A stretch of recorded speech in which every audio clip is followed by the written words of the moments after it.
আসসালামু আলাইকুম প্রিয় বন্ধুরা, আশা করি সবাই ভালো আছেন।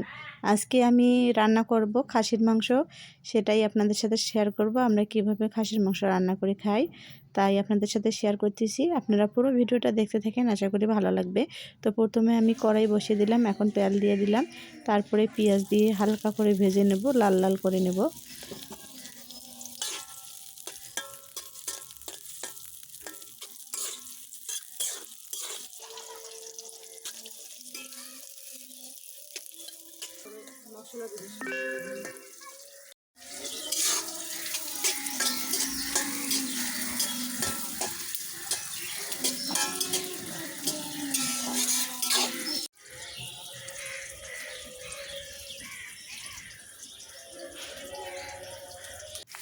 তো ভাজা হালকা করে ভাজা হয়ে গেছে। এর মধ্যে আমি গরম মশলাগুলো এক এক করে দিয়ে দিলাম।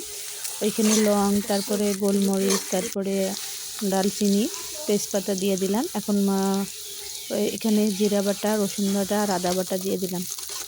এখন এটা আমি ভালো করে কষিয়ে নিব, যতক্ষণ আদা রসুনের গন্ধটা না যায়।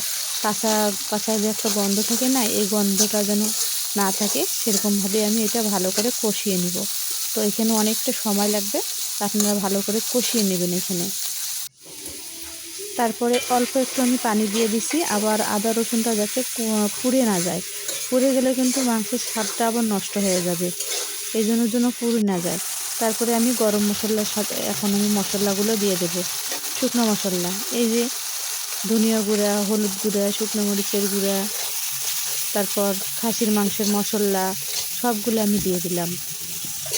রান্নাটা অনেক সুন্দর হয়েছে, রান্নাটা এত সুন্দর হয়েছে, এই যে আপনাদেরকে শেষে বলবো যে আপনাদেরকে তো খাওয়াইতে পারবো না, কিন্তু দেখাইতে পারতেছি।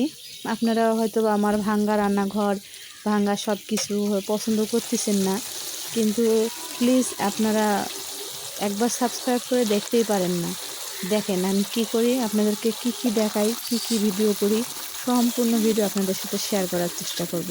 আপনারা শুধু একবার সাবস্ক্রাইব করবেন। আমার ভিডিওটা যদি ভালো লেগে থাকে অবশ্যই লাইক করবেন, কমেন্ট করবেন, শেয়ার করবেন, সাবস্ক্রাইব করবেন, আমার পাশে থাকার চেষ্টা করবেন। তো যাই হোক, দেখেন আপনাদের সাথে গল্প করতে করতে আমার কিন্তু রান্নাটা প্রায় শেষের পথে। আমি পানি দিয়ে দিয়েছিলাম এটা সিদ্ধ হওয়ার জন্য। এখন এটা আবার ঢাকনা দিয়ে দিব, সিদ্ধ হতে থাক। আর তারপরে কিন্তু আবার কষিয়ে নিছি, দেখেন কষাইতে লাল করে দিছি। কালারটা দেখছেন কত সুন্দর হয়েছে, কালারটা কিন্তু অনেক সুন্দর হয়েছে, সাথে কিন্তু স্বাদটাও অনেক সুন্দর হয়েছে। কালারের সাথে স্বাদটাও এরকম হয়েছে, অনেক সুন্দর হয়েছে। নিজের ঢোল তো নিজে পিটানো যায় না, তাই আপনাদেরকে এত বেশি বলতে পারবো না যে স্বাদ অনেক সুন্দর হয়েছে। আসলে সবাই খেয়ে অনেক সুন্দর বলছে, কিন্তু খাওয়ানোটা আপনাদের সাথে আমি শেয়ার করতে পারিনি, তখন সবাই ছিল না বাসায়, আমি একাই আমার মেয়ে সহ রান্না করছি। তো যাই হোক, এই যে আমার রান্না শেষ। কেমন হয়েছে অবশ্যই কমেন্ট করে জানাবেন। আপনাদের ভালো লেগেছে, ভালো লেগে থাকলে লাইক, কমেন্ট, শেয়ার করবেন আর সাবস্ক্রাইব করে পাশে থাকার চেষ্টা করবেন। দেখেন তরকারির কালারটা কত সুন্দর হয়েছে না, খেতে কিন্তু হেভি মজা হয়েছে। আপনাদেরকে তো খাওয়াইতে পারবো না, তবু বলতে পারবো আপনারা কেমন হয়েছে অবশ্যই একটু কমেন্টে জানাবেন। তো তারপরে তো আমাদের খাওয়া দাওয়া শেষ হয়ে গেছে সন্ধ্যার আগে আগে। এখন আমার মা এই যে আলুর বস্তা, আলুর ভিডিও দেখছিলেন না, সেই আলু আছে। এখন মা বলতেছে যে কয়েকটা আলু সেদ্ধ করি, এই জন্য আবার ওই চুলার মধ্যে আমি সন্ধ্যার আগে আগে মানে সন্ধ্যার নাস্তাটা যাতে হয়ে যায় এরকমভাবেই আলুটা সেদ্ধ করে নিলাম। সেদ্ধ করার জন্য শুধু শুকনো মরিচের গুঁড়া দিলাম, হলুদ দিলাম, লবণ দিলাম, তেল দিলাম। এখানে আদা রসুনটা ব্যবহার করিনি, কারণ ছিল না, এই জন্য অল্প একটু দিলেও হতো, না দিলেও হবে। আমাদের গ্রামে কিন্তু কি এরকমই খায়। আমাদের গ্রামে আবার হলুদটাও দেয় না, শুকনো মরিচটা দেয় না, শুধু লবণটা দিয়েই খায়। তো আমি আবার এগুলো দিলাম যাতে একটু ঝাল ঝাল হয়, ঝাল ঝাল খাইতে মজা লাগে। এটাও কিন্তু অনেক স্বাদ হয়েছিল, মানে হঠাৎ করে একটা জিনিস আপনারা খেয়ে দেখবেন অনেক স্বাদ লাগবে।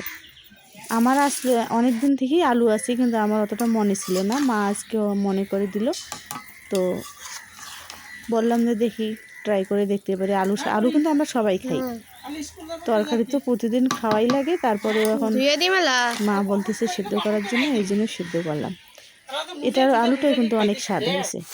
শেষ পর্যন্ত দেখেন। এই যে আমি এটাকে কিন্তু কষাতে কষাতে এত সুন্দর করছি, এর গন্ধটা অনেক সুন্দর বের হয়েছিল, খেতেও অনেক স্বাদ। তো যাই হোক বন্ধুরা, আপনাদের সাথে আজকে আমি অনেক অনেক গল্প করলাম। যদি আমার গল্প সাথে আমার রান্না, মাংস রান্না এবং আলু সেদ্ধ রান্না যদি আপনাদের এতটুকু ভালো লেগে থাকে তো অবশ্যই সাবস্ক্রাইব করবেন আমার চ্যানেলটাকে। আজকে এই পর্যন্ত, আল্লাহ হাফেজ।